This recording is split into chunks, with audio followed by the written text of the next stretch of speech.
Hey James, Benjamin here. I was browsing Reddit through the weekend. I actually saw this post here and it captured my attention because, well, first of all, you're in e-commerce, you're using Shopify, you're doing pretty well organically already. So I just wanted to kind of provide my input here. I know everyone's, like a lot of people have commented already, but I just wanted to provide my input, put together a quick overview video with some of the opportunities that you have, both from the SEO quick wins that you have available, and also share some conversion rate optimization tactics that I would at least split test and see how they perform. But yeah, I just want to jump into this. Why I'm making this video? Well, I've done over 25 million in organic revenue over the past 2 years for our clients. I've done I also own eight SEO backed businesses. So this is e-commerce ventures, SaaS businesses. So I just feel that I'm qualified to provide some advice here. So I'll just jump into it. I'll glance over to my other screen here just because I made some notes before this video. But pretty much the first thing that I would mention is your domain. So your domain is actually very, very good because obviously the main product type that you're selling are trees. And you have the word tree inside of the domain, which makes your domain a part, like a part match, so a partial match for the target keyword. So Google is giving a lot of boost for keywords to domains that have the target keywords or part of target keywords inside of their domain. And because you have the word tree, you're ranking very well for different tree related keywords. So you've done a very good job picking the domain. The second thing that I want to mention, I'm just going to go a bit into technical SEO here for a bit. So at the moment, you don't really have an H1 tag on the homepage, but all of the other pages are actually pretty perfect in terms of on-page optimization. But what I wanted to show you here is the fact that the robots tag is actually missing from the different pages, and I actually made a post about this a few days ago. Now, if you go to, I don't know, any of the other pages, for example, so with this project, we actually had a bit of indexing issues at the start, and we just added the index follow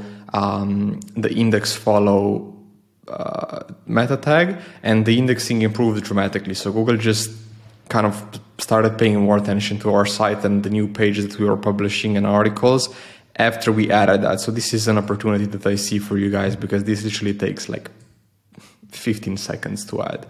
Another suggestion that I would have, so if I believe this was on a product page, it was on this product page, and what's happening here is I'm noticing that you have a lot of elements of the site that aren't directly related to the target keyword that you're trying to rank for, but a lot of the elements of the site you're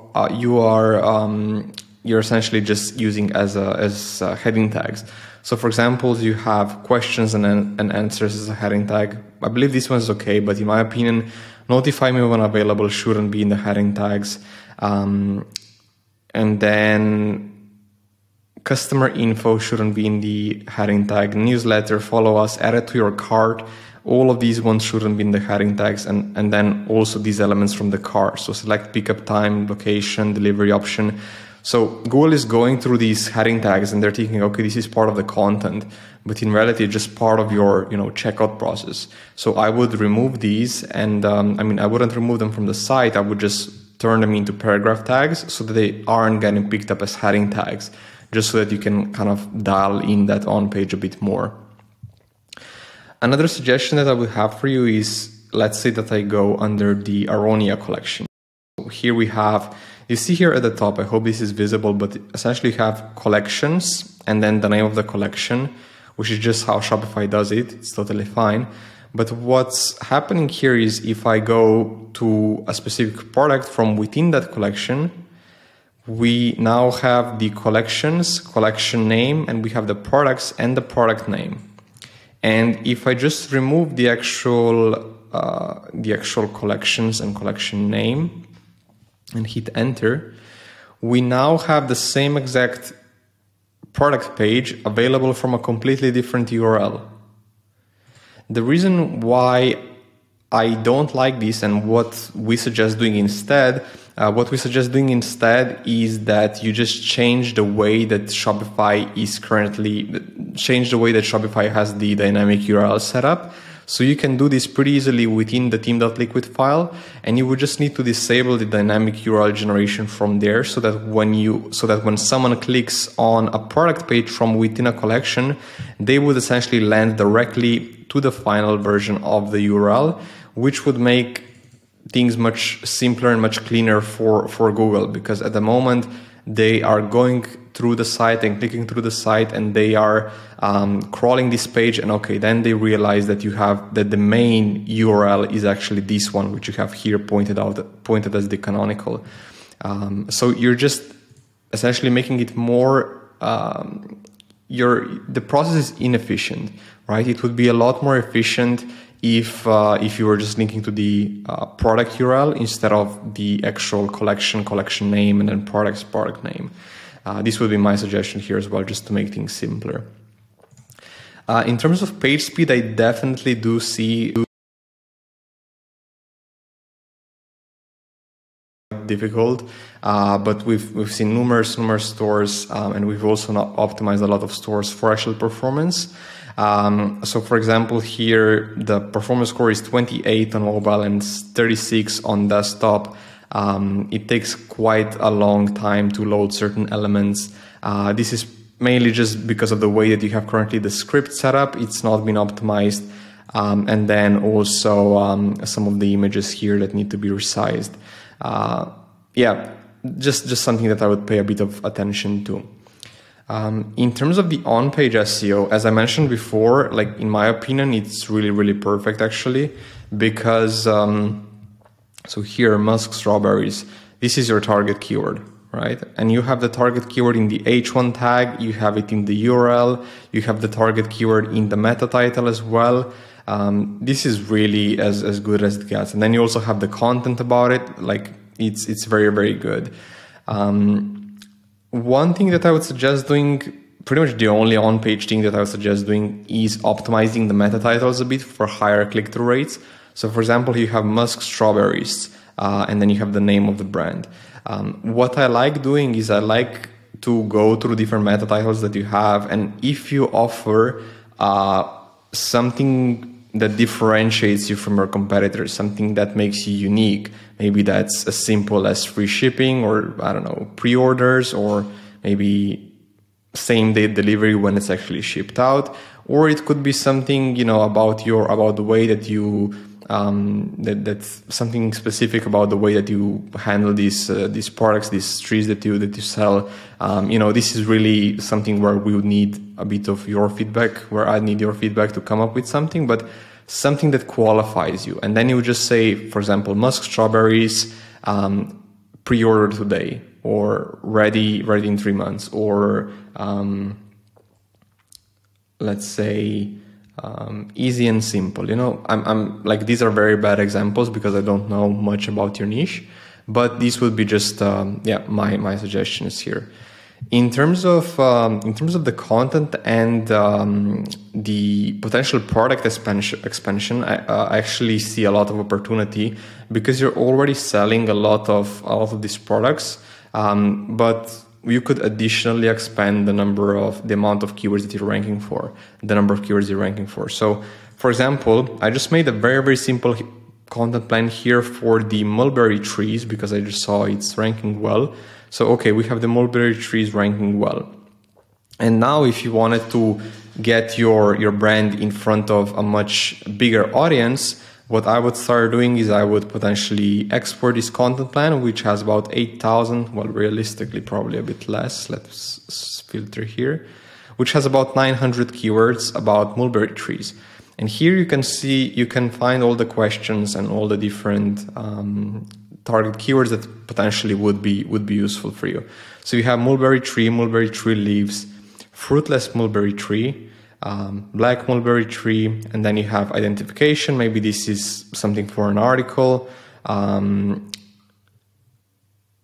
When do mulberry trees fruit? Also a potential article. How fast do mulberry trees grow? Also an article. Roots, another target keyword for you. Where do they grow? Another article. Pretty much what I would do in this example, and I would repeat this across all of your products and product categories, and I would start with your best sellers. You have multiple best sellers, so I'd start with the best sellers that have the highest margin, and I would pretty much just create like an entire content plan here, and export all of these terms, and then organize them either into keywords that we target with collection pages or product pages, because a lot of these keywords here are product specific. I would just have to know what you actually sell. And then on the other side, we'd have a bunch of articles to write, right? So a bunch of information that we'd be able to provide to the users and then rank for. So for example, something that could result into a sale, how fast the mulberry trees grow, right? So maybe someone's interested in getting a tree, they're interested in how fast they grow. We create an article, we would promote the actual trees inside of that article, as well as capture the visitors' emails, which you can then, you can just sell the products through your Klaviyo or through your email marketing newsletters. That would be my suggestion here for the content strategy, and also the expansion of ranking keywords, the ones that will actually convert the traffic. In terms of the backlink profile, like I really have to say this is very, very good for your niche, which isn't super competitive. This is brilliant. So you have a lot of very good quality, very good backlinks, a lot of good links from a variety of different sources. You have Wikipedia, you have a bunch of different educational sites, authority sites, personal brands. Really, you have everything you want. Topically relevant websites. It's really, really good. The only thing that I would suggest taking a look at are some of the broken backlinks, which I found here. Let me wait for this to load. I haven't opened it before, but I was just going manually through some of these pages. For example, one of these pages here, I just think that you are probably on another platform before Shopify, and none of this was properly migrated. So these backlinks are essentially powering up your domain. And what's happening is, for example, here you have a DR73 link, which is a do follow. You have a DR87 link, which is also a do follow. I mean, these type of links, if you are to go out and sponsor the article or buy the link, like you'd be paying between $500 to $1,000 for one of these links, right? And here you have a bunch of them, and all of these are going to 404 pages. You have over 225 links from different domains, which is really, really crazy. I mean, you're sitting on a pile of money, I guess you could call it, just, of uncaptured links that you could use to boost up your domain authority and then also boost up your traffic and rankings. So, here you have one example, here you have one example. These are different pages that you had on the site that currently are not getting the link power, because if you have a link going from one page to one of your pages and the link is a 404, Google won't actually attribute the link power to you, right? Just because the page is 404. So this would be one of the suggestions to clean up here as well, because I really think it's a massive opportunity. From the SEO perspective, this is kind of a bit of a game plan here. So I would first off fix up the technical SEO if I were you. Then I would go into creating some more content and turning that into like a content marketing angle for your brand, and at the same time expanding and optimizing more products for your target keywords that you can potentially go for just because you already sell the products. One suggestion that I would have, and I'll kind of go here into the a bit more of conversion rate optimization. It just has to do with your homepage. So at the moment, if I just move myself here, you have this chat icon, and the chat icon, like no matter how I resize the window, the chat icon is it's a bit in the center, and also if I go in the mobile, it kind of stays in the center. So that's a bit strange. I would suggest that the icon is moved here. Let me refresh, maybe just because I resized. Okay, so on mobile it's different. Okay, so that's fine. But just on desktop, I would really move it into the corner, just because if you're using like a small size of the desktop display window, it's gonna be quite it's not gonna be as efficient as you want. Then another thing that I would suggest looking into is financing. So you can get Klarna or PayPal Credit or any of these providers, Bread, any of these. You can essentially just offer, because some of these products are like $150, $300, and so on. If it's expensive and someone wants to maybe buy numerous, like multiple of these products, you can offer financing. And especially if it's going to take a few months before they actually receive the product, it makes sense for them to pay in installments.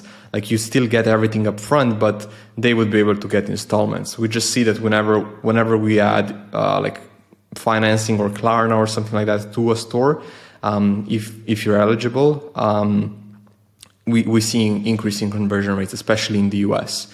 That would be one of the suggestions here.